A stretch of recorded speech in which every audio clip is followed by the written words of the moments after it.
Herkese merhaba arkadaşlar. Bugün Pasifik Rim etkinliğine son hızımızla devam ediyoruz. Şimdi arkadaşlar bugün Mavi Kod'a bakacağız. Mavi Kod 1'e bakıp birlikte değerlendireceğiz. Gördüğünüz gibi yavaş yavaş da ekrana dekorasyonları falan doldurmaya devam ediyoruz.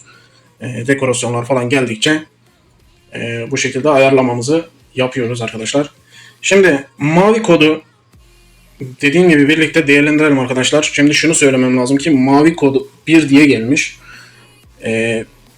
Tahmin yürütüyorum. Mavi Kod 1 dediğine göre yarın öteki gün burası bittiği zaman başka bir şekilde ya da aynı bu şekilde yine aynı şekilde Pasifik Rim'i tetikleyecek, destekleyecek şekilde bence başka etkinlikler gelmeye devam edecek. Bir önceki etkinlikte gördünüz. Etkinliğin başında, ortasında, sonunda yine Pasifik Rim etkinliğini desteklemeye devam ettiler.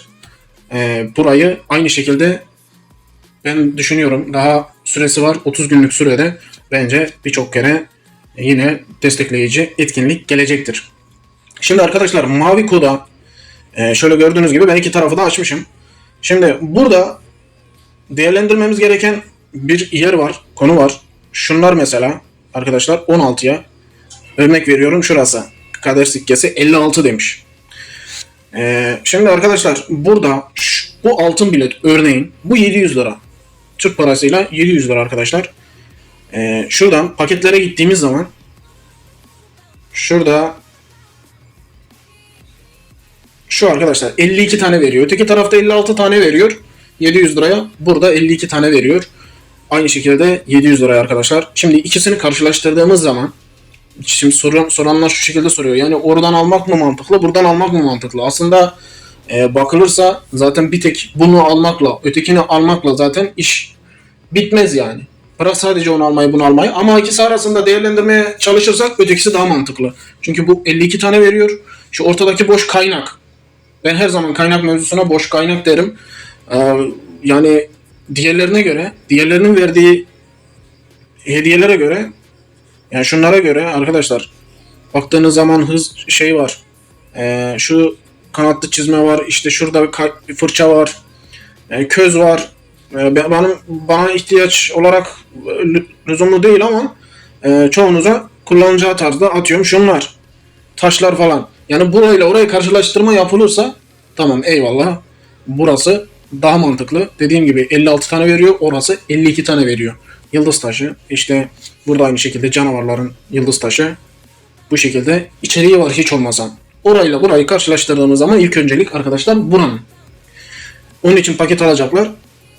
Oradansa ilk etapta buradan tercihte bulunabilirler. Tabii küçük paketleri saymazsak. Bir de paketlerde arkadaşlar şu var.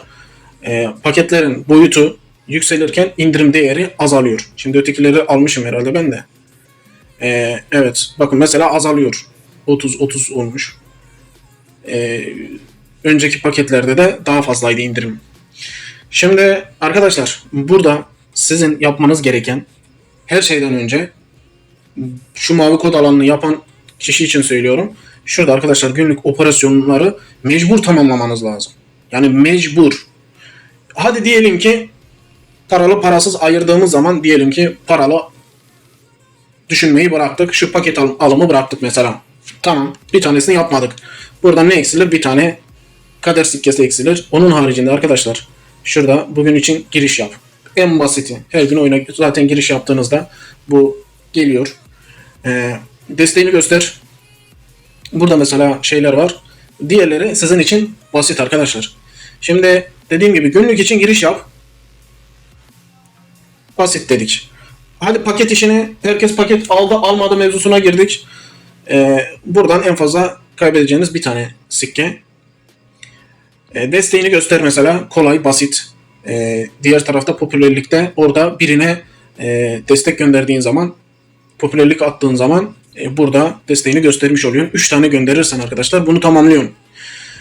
Ondan sonra kışlada birlik eğit. Arkadaşlar kışlada birlik eğit 800 asker demiş. Şimdi mesela 800 asker isterken gidip de atıyorum 10k 20k asker bir basımlık basmanıza gerek yok. Hani etkinlik olarak takip ediyorsanız bu işleri 3-5 hızın falan değeri var diye düşünüyorsanız burada 800 tane istemiş. Gidip de hani 3 gün 4 günlüğü hiçbir şey vermiyorken basmayın. Burada 800 tane asker çıkarsanız yeterli. Ki bunu T2 bile yapsanız oluyor. T2 asker bile yapsanız şunu alabiliyorsunuz. Şu veriler arkadaşlar. Şu verileri destek olarak başkalarına gönderiyorsunuz. Şimdi burada mesela canavar avla demiş. Arkadaşlar bu canavar avlada 9K. Yani bu sizden şey istemiyor. Çantanızdaki enerjiye de girin demiyor yani. Hani önceden vardı ya, vurunca çantadan şey düşüyordu. Çantana etkinlik bir şeyi geliyor mesela.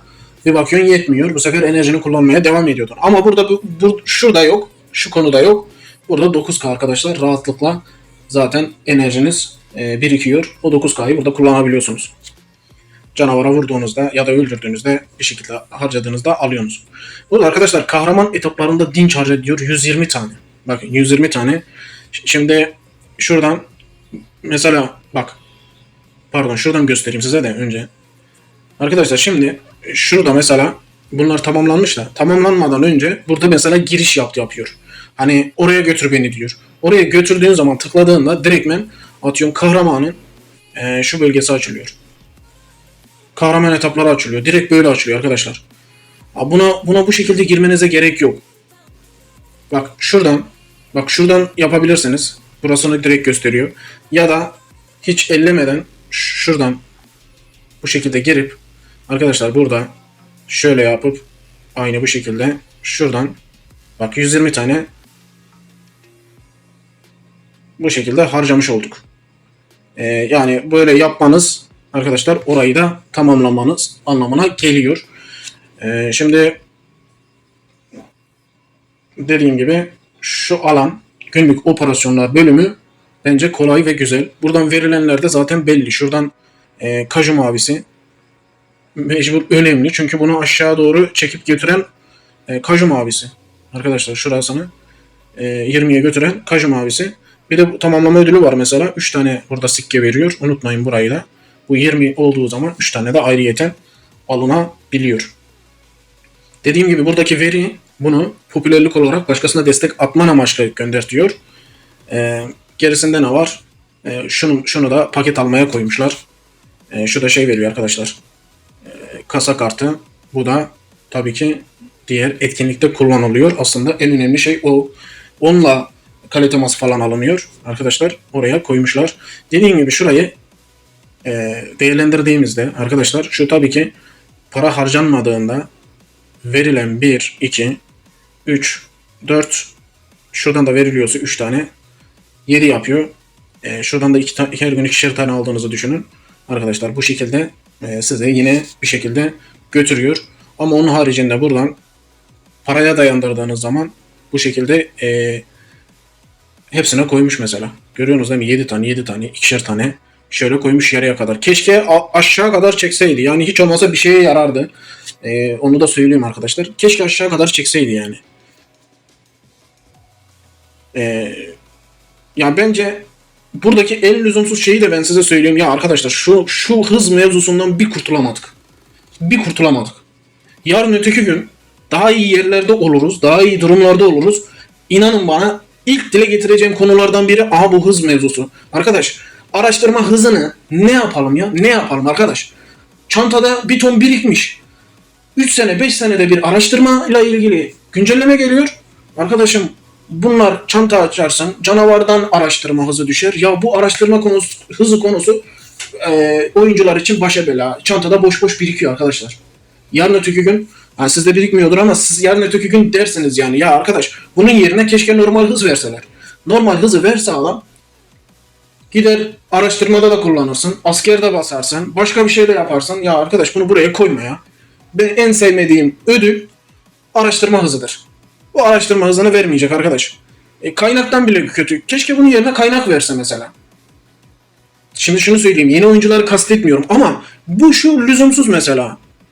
Senelerce oynamış oyuncular için şurası bir lüzumsuz gelmeye başlıyor insana. Bakın. Bunun yerine normal hız vermesi daha doğru. Adam vermemiş. Bak şuraya bile 2 saatlik vermiş. Aşağıdakilere 3 saatlik araştırma hızı vermiş. Arkadaş bunu bir şekilde düzeltmeleri lazım. Yani Bu böyle olmaz. Can sıkıcı. Ha, diğerleri normal falan bak. Normal. Bak şunlar falan insanların işine yarar. Bak benim işime yaramıyor. Bak şunlar falan benim işime yaramıyor. Benimle işi yok şuraların. Ama ben diyorum ki hani yeni oyuncuların falan işine yarar burası. Taş lazım, köz lazım, bir şeyler lazım. Ama şurası tamam onlar için de lazım ama bunu normal hızla yapabilirler. Bunu normal hız olarak ver arkadaşım. Bu şekilde milleti oyalamasın. Tabii insanların bir şekilde boş boş götürecekler. Hediye veriliyor gibisine de. O da var. Onu da bunlarla kapatıyorlar. Daha yapacak bir şey yok yapıp geçiyorlar. Ama bunu dediğim gibi normal hız olarak artık ödülleri de görmek istiyoruz. Şimdi arkadaşlar dediğim gibi bu şekilde burayı değerlendirdik.